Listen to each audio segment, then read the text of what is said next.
교재 107페이지 제가 읽겠습니다. 바울은 디모데에게 하나님의 사람으로서 믿음의 선한 싸움을 싸울 것을 명령합니다. 바울은 이 엄숙한 명령을 모든 성도와 디모데에게 반드시 지켜야 할 내용이라고 권면합니다. 이어서 바울은 부자들에 대한 교훈을 제시하고 거짓된 지식을 피하라는 권면으로 마무리합니다. 지금 저를 처음 보시는 분들이 많으실 텐데요. 저를 짧게 소개해드리면 저는 청년부를 섬기고 있는 강주원 전도사입니다. 네, 그러면 오늘 함께 읽은 디모데전서 6장 11절에서 21절 말씀 살펴보겠습니다. 이 말씀은 바울이 목회자로서 막중한 책임을 수행하게 될 디모데에게 최종적으로 개인적인 권면을 주고 끝맺는 말씀입니다. 사도 바울은 디모데에게 이 악한 시대 가운데 승리하기 위해서 꼭 알아야 할 영적인 지침을 주고 있습니다.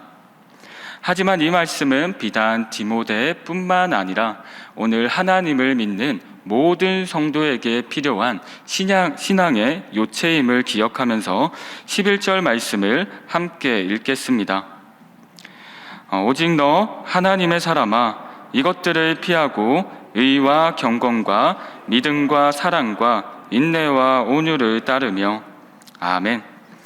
바울은 디모데를 부를 때 너 하나님의 사람아 라고 부르고 있습니다. 이것은 디모데의 영적인 정체성을 다시 한번 일깨우는 호칭입니다. 한마디로 디모데야, 너는 이 세상을 살아가지만 하나님께 속한 사람이다. 즉 너가 속한 삶의 뿌리는 하나님이다 라는 것입니다. 뿌리가 물가에 심겨지면 무럭무럭 자랍니다. 하지만 뿌리가 메마른 땅에 심겨지면 죽는 것은 시간 문제입니다. 이처럼 우리가 하나님께 심겨져 있으면 하나님의 가치관으로 무럭무럭 자라지만 우리가 세상에만 뿌리 내려 있으면 세상의 가치관으로 성장하게 될 것입니다.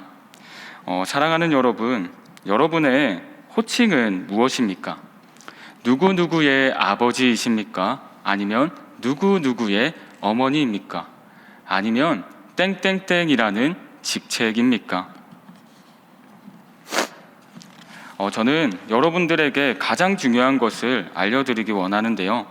이 모든 호칭에 앞서 우리가 기억해야 할 것이 하나 있습니다. 그것은 바로 나는 하나님의 사람이라는 호칭입니다. 즉 우리는 세상을 살지만 하나님의 사람으로 이중 국적을 가진 자입니다.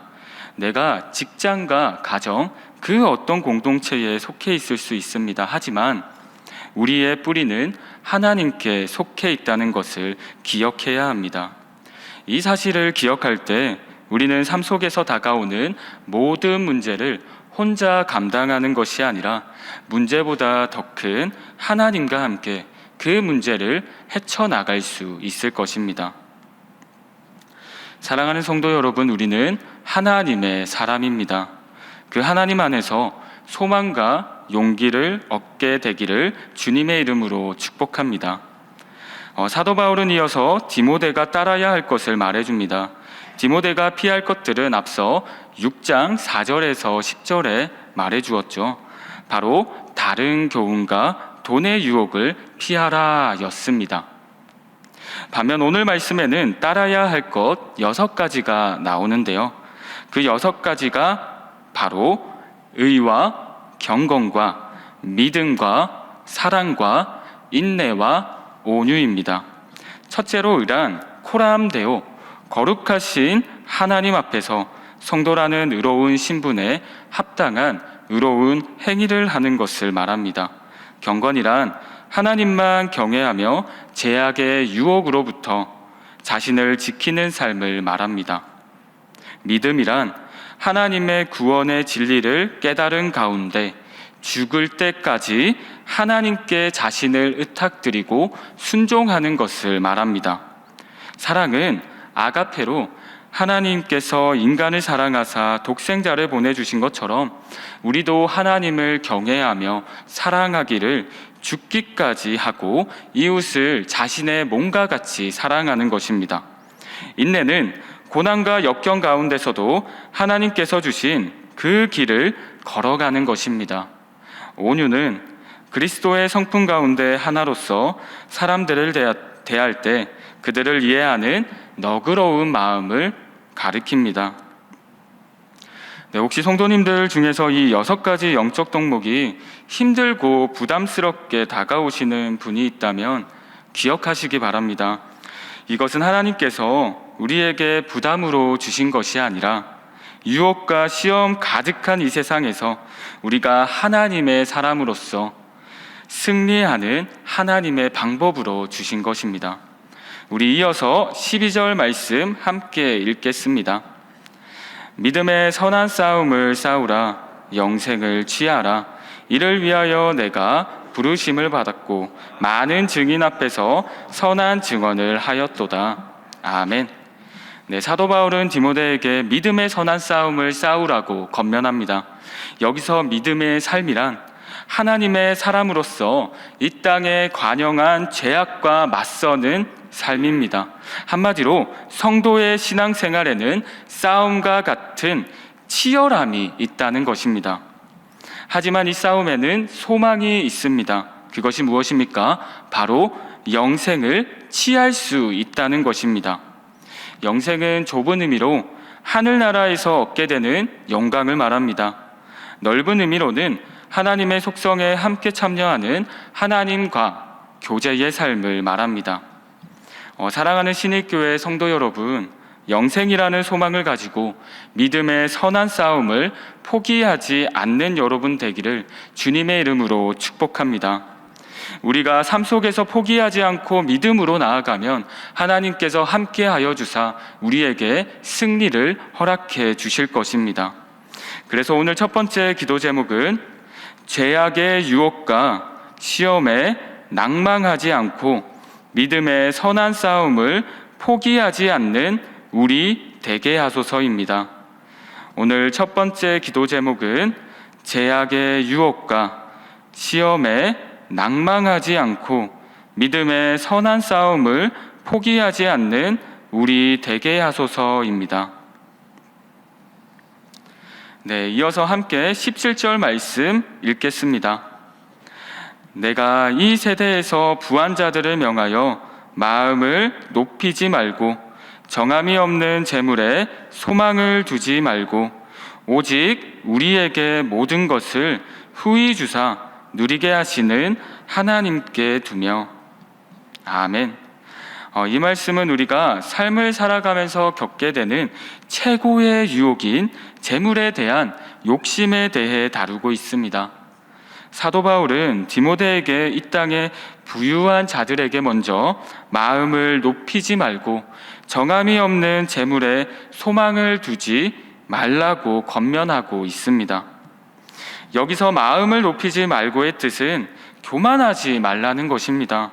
즉 부자는 자신이 다른 사람보다 상대적으로 돈이 많다고 해서 잘났거나 중요한 줄로 착각하지 말라는 의미입니다. 왜냐하면 부자라고 언제까지 부할 수 없으며 언제 빈자가 될지 모르기 때문입니다. 정함이 없다는 뜻은 신뢰할 것이 못 된다는 것입니다. 즉 우리가 의지하며 살아가는 재물은 사실은 의지할 것이 못 된다는 뜻이죠. 왜 그럴까요? 그 까닭은 누가복음 12장에 나오는 어리석은 부자의 비유에서 발견할 수 있습니다. 그 부자는 여러 해 쓸 곡식과 재물을 쌓아두고 이제 평안히 먹고 마시고 즐거워하고 그러자고 스스로에게 말합니다. 그러나 하나님이 오셔서 이렇게 말씀하십니다. 누가복음 12장 20절에서 21절 말씀입니다. 하나님은 이르시되 어리석은 자여 오늘 밤에 내 영혼을 도로 찾으리니 그러면 내 준비한 것이 누구의 것이 되겠느냐 하셨으니 자기를 위하여 재물을 쌓아두고 하나님께 대하여 부요하지 못한 자가 이와 같으니라. 그렇습니다. 아무리 재물을 쌓아두어도 하나님께서 지켜주지 않으시면 그것은 무용지물입니다. 한마디로 재물은 내 인생을 책임져 주지 못합니다. 그러므로 사도 바울은 재물에 소망을 두지 말고 오직 하나님께 소망을 두라고 권면합니다. 그래서 두 번째 기도 제목은 눈에 보이는 재물을 의지하기보다 하나님을 의지하게 하소서입니다. 두 번째 기도 제목은 눈에 보이는 재물을 의지하기보다 하나님을 의지하게 하소서입니다.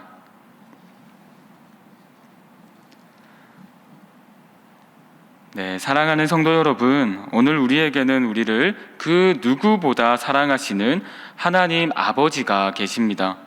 그분은 우리를 사랑하셔서 아들을 내어주실 만큼 언제나 우리에게 좋은 것을 주시기 원하십니다.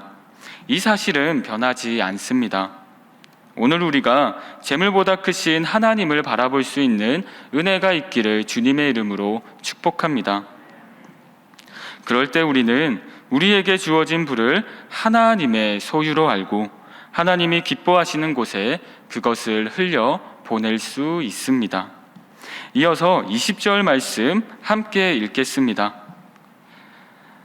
디모데야, 망령되고 헛된 말과 거짓된 지식의 반론을 피함으로 내게 부탁한 것을 지키라. 아멘. 마지막으로 바울은 디모데에게 망령되고 헛된 말과 거짓된 지식의 반론을 피하고 사도 바울이 부탁한 것을 지키라고 권면합니다. 여기서 망령되고 헛된 말과 거짓된 지식의 반론이란 변론을 좋아하는 율법주의자와 영지주의자와 같은 이 땅의 거짓 선생들의 가르침을 말합니다. 즉, 사도 바울은 이러한 거짓된 가르침들이 헛되다고 말하고 있는 것이죠. 왜 그럴까요? 그 이유는 이 거짓된 선생들의 가르침이 겉으로 보기에는 그럴듯해 보이지만 이것들은 우리 영혼을 살릴 수 없기 때문입니다. 그렇다면 여기서 사도 바울이 부탁한 것이란 무엇일까요? 이것은 디모데에게 보낸 이 편지 전체를 통해 전해주었던 하나님의 말씀입니다. 즉, 사도 바울이 마지막으로 디모데에게 당부했던 것은 하나님의 말씀을 지키는 삶이었습니다. 왜냐하면 하나님의 말씀만이 내 발의 등이요 내 길의 빛이기 때문입니다. 풀은 마르고 꽃은 시드나 영원히 서는 게 있습니다. 영원히 서는 게 무엇입니까? 바로 하나님의 말씀입니다. 사랑하는 성도 여러분, 우리는 세상의 진리가 아닌 거짓된 소리를 듣습니다. 그때 오직 영원하신 주님의 소리에 귀를 기울이는 여러분 되시기를 주님의 이름으로 축복합니다. 그래서 세 번째 기도 제목은 세상의 다른 교훈이 아닌 하나님의 말씀에 귀를 기울이게 하소서입니다. 세 번째 기도 제목은 세상의 다른 교훈이 아닌 하나님의 말씀에 귀를 기울이게 하소서입니다.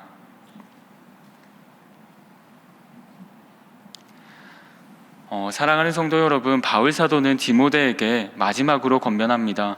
디모데야, 여러 가지 중요한데 너가 지켜야 될 것이 하나 있다. 그게 무엇이다? 바로 하나님의 말씀이라는 겁니다. 세상의 거짓된 소리가 내 귀에 들려옵니다. 세상의 가치관이 진리라고 나에게 말을 걸어옵니다. 그때 사도 바울, 우리 하나님께서는 여러분에게 말합니다. 여기 성경에 진짜 진리가 있다. 그리고 너의 삶에 등불이 여기에 있다고 말합니다. 하나님의 말씀을 소중히 여기시는 신일교회 성도 여러분 되어서 이 땅에서 하나님의 말씀을 전파하는 귀한 주님의 제자 되기를 간절히 소망하며 이 시간 주신 말씀 기억하며 앞서 나눈 세 가지 기도 제목으로 함께 기도하겠습니다. 첫 번째 기도 제목은 죄악의 유혹과 시험에 낭망하지 않고 믿음의 선한 싸움을 포기하지 않는 우리 되게 하소서입니다. 두 번째 기도 제목은 눈에 보이는 재물을 의지하기보다 하나님을 의지하게 하소서입니다. 세 번째 기도 제목은 세상의 다른 교훈이 아닌 하나님의 말씀에 귀를 기울이게 하소서입니다. 마지막으로 교역자 수련회를 위해 기도할 때 모든 가정이 은혜롭게 마무리되며 오는 길 안전할 수 있도록 기도하겠습니다. 우리 기도 제목을 놓고 우리 다 같이 기도하겠습니다. 주여 믿습니다. 주여 믿습니다. 주여 믿습니다.